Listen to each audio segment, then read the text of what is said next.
My name is Dr. Milchos and I'm the President of the Board of Directors of ICDL. I stand before you during Autism Awareness and Acceptance Month with one simple but profound message. Connection comes first.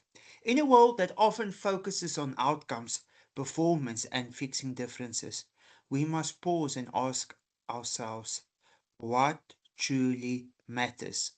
Is it compliance or is it connection? Is it perfection or is it relationship? Because for every autistic child, every neurodivergent individual, the foundation of growth is not built on correction, it is built on human connection.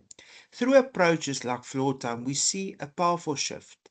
We move away from trying to change the child and instead we are entering their world. We are following their lead. We value their communication in all its forms. We build trust, joy, and shared meaning. This is what it means to be neuro affirming.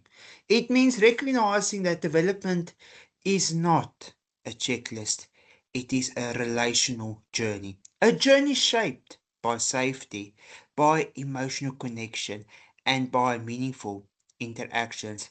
Because long before language comes relationship, before learning comes connection, before progress comes trust. And when we get that right, everything else follows. So this month, let us not only raise awareness, let us transform how we connect and also how we form our relationships with people. Let us choose relationships over rigid expectations. Let us choose understanding over judgment. Let us choose truly to see the person in front of us. Because when connection comes first, we don't just change outcomes, we change their lives. I thank you very much.